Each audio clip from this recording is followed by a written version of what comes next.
Today, we are diving into a business book that I promise you will totally flip the way you think about competition. It's Blue Ocean Strategy by W. Chan Kim and Renée Mauborgne. And look, this isn't just another book telling you to work harder. No, this is about changing the entire game so that you're the only one playing. So let's be honest for a second. Does your industry, your job, your business, does it feel like a constant, brutal fight? Like you're all just sharks in a tank fighting over the same scraps of food? If you're nodding your head right now, well, you're not alone. And the authors of this book have a name for that brutal reality.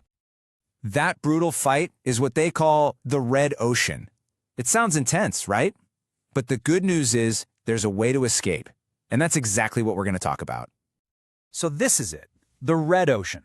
This is the known market space where pretty much everyone operates. The rules are set, the boundaries are defined, and everybody's just trying to outperform their rivals to grab a slightly bigger slice of the pie.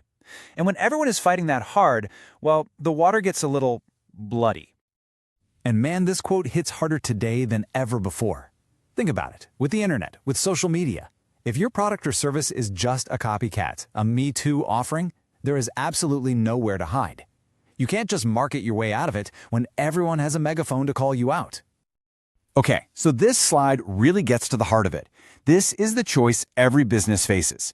On the left, you've got the red ocean. Compete, beat, exploit. It's a zero-sum game.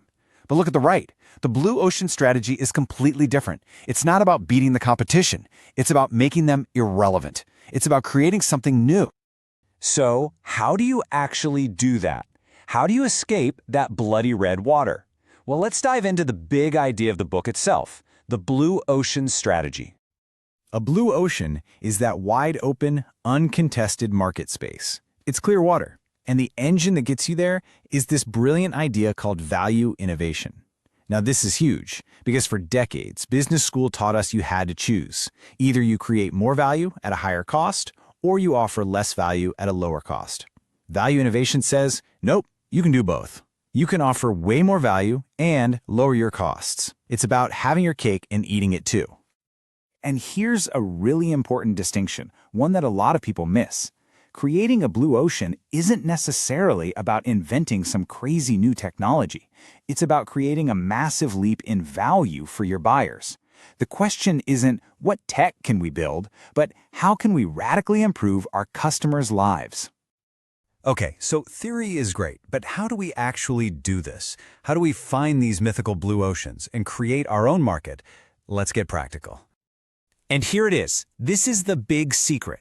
You've got to stop obsessing over your current, happy customers. The real gold, the real insight is in the non-customers, the people who aren't buying from you or from anyone in your industry. You need to ask, why not? What's holding them back? The answer to that question is often the key to a whole new market. Let's look at a perfect example, yellowtail wine.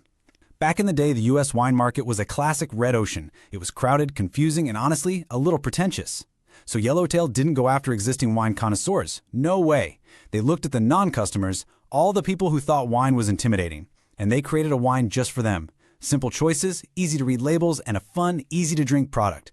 They didn't just steal market share, they made the market bigger. Genius.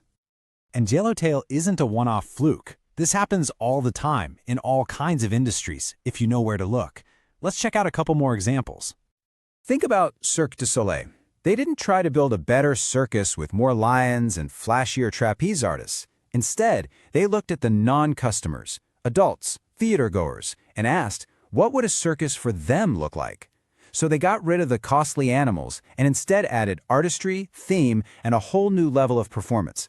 They created an entirely new category of entertainment. Or how about Apple's iTunes? Remember the chaos of the early 2000s with illegal music sharing? The music industry was in a panic. Apple created a blue ocean by solving that huge problem. They made buying music legal, simple, and affordable, offering songs for just 99 cents. It was a massive win for customers and a lifeline for the industry. And one more, Dyson.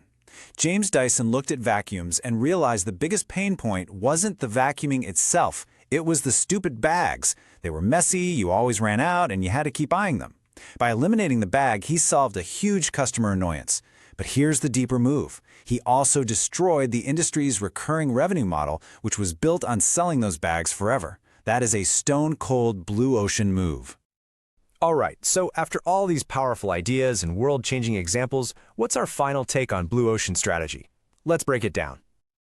So here are the details on the book itself. We're talking about the expanded edition from 2015.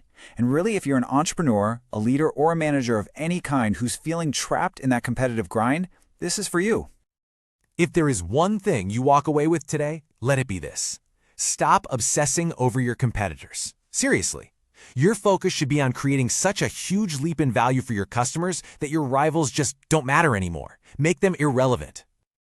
Now look, the book is brilliant. It gives you a whole new way to see the world with clear tools and amazing examples. But let's be real, this stuff is not easy. It's one thing to read about it, but it's another thing entirely to actually do it. It takes a ton of courage and commitment to go against the grain of your entire industry. For its sheer power to change your perspective and for providing a genuine alternative to head-to-head competition, we're giving Blue Ocean Strategy a solid 9 out of 10. It's a high score, and honestly, it's earned every point. This is a must-read. If this got your brain buzzing and you want to go deeper, I've got 2 recommendations for you. Check out Peter Thiel's 0 to 1, which is all about creating new things to build monopolies. And then read The Innovator's Dilemma by Clayton Christensen to understand why even the best companies struggle to see these blue oceans when they're right in front of them. And that leaves us with one final thought for you to chew on. Take a look at your own work, your own industry. What's the red ocean that everyone is fighting in? And more importantly, where's your blue ocean? Where's that uncontested space just waiting for you to discover it?